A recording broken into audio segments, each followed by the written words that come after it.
আজকে একটি আমার মায়ের হাতের রেসিপি তৈরি করব, একদম পুরনো দিনের। এখানে আমি মটর ডাল নিয়েছি, যেটা লাগবে মটর ডালটা ভিজিয়ে রেখেছি। হ্যালো বন্ধুরা, সম্পাস ক্রিয়েশনে আপনাদের সকলকে স্বাগত।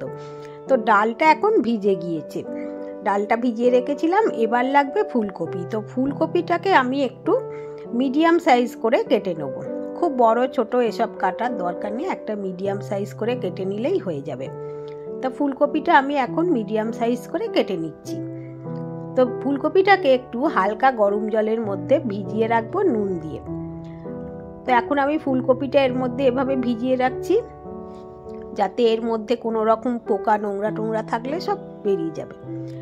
এবার কিছুক্ষণ পরে কপিটাকে একটু হালকা করে ভাপিয়ে নেব। খুব বেশি সিদ্ধ করার দরকার নেই, অল্প একটু নুন দিয়ে ঢাকা দিয়ে দেবো, একটু হালকা ভাপিয়ে নেব। তো কিছুক্ষণ পরে দেখুন ভাপানো হয়ে গিয়েছে, কপিটা আমি জলটা ফেলে দিলাম। দিয়ে এবার মটর ডালটাকে একটু আদা কাঁচা লঙ্কা এই সমস্ত দিয়ে বেটে নেব। মটর ডালটা আমি বেটে নিচ্ছি, বাটা আমার হয়ে গিয়েছে। আর ফুলকপিটাও এবারে হাত দিয়ে একটু ভেঙে নেব ফুলগুলোকে। তো ফুলকপিটা একটু হাত দিয়ে আমি এখন ভেঙে নিচ্ছি। এটা অল্প ভাপানো আছে, তো খুব বেশি সিদ্ধ করবেন না, খুব বেশি সিদ্ধ করলে এটা ভালো হবে না। একটু শক্ত থাকতে থাকতেই এটাকে নামিয়ে নিতে হবে। তো এইভাবে এখন ফুলকপিগুলো আমি সব ফুলগুলো প্রথমে ডাঁটি থেকে ছাড়িয়ে নেব। তো তারপরে যে ডাঁটিগুলো থাকবে আপনারা এগুলো ফেলেও দিতে পারেন, কিন্তু আমি এগুলো ফেলে দেবো না, আমি এইগুলো এতে দিয়ে দেবো। খেতে খুবই সুস্বাদু হয় এই রেসিপিটি। এই যে ডাঁটিগুলোকে আমি ছুরি দিয়ে দিয়ে ছোট ছোট পিস করে কেটে এর মধ্যে দিয়ে দিচ্ছি। এটা আমি এখন ছোট ছোট পিস করে কেটে দিয়ে দিলাম। এটা খুবই সুস্বাদু খেতে হয়।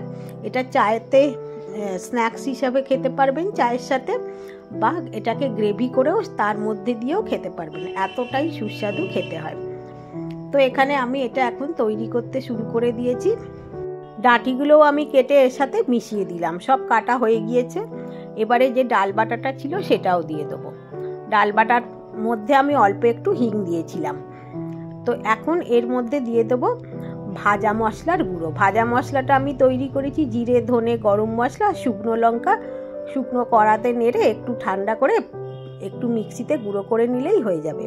এই ভাজা মশলাটা কিন্তু অবশ্যই দেবেন, এটা না দিলে কিন্তু এর টেস্টটা একদম আসবে না।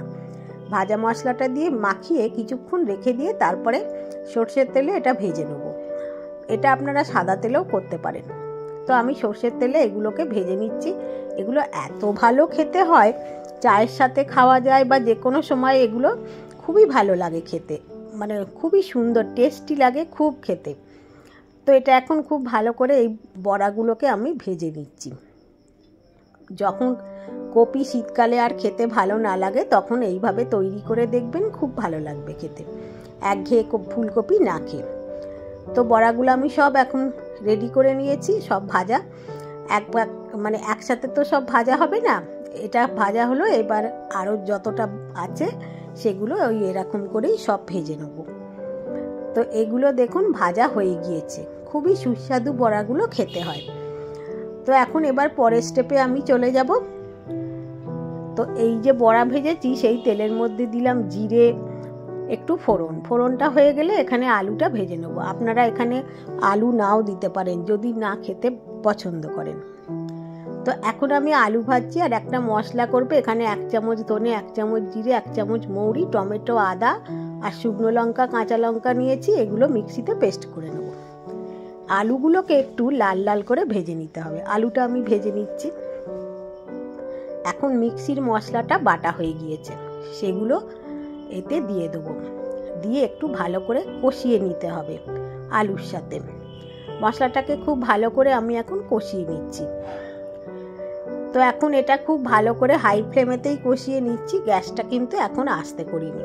একটু কষিয়ে নিয়ে তারপরে এতে একটু জল দিয়ে দেবো আলুটা সিদ্ধ করার জন্য। এখানে কড়াইশুঁটিটা দিয়ে দিলাম, এখন শীতকালে কড়াইশুঁটি দিলে খেতে ভালো লাগবে।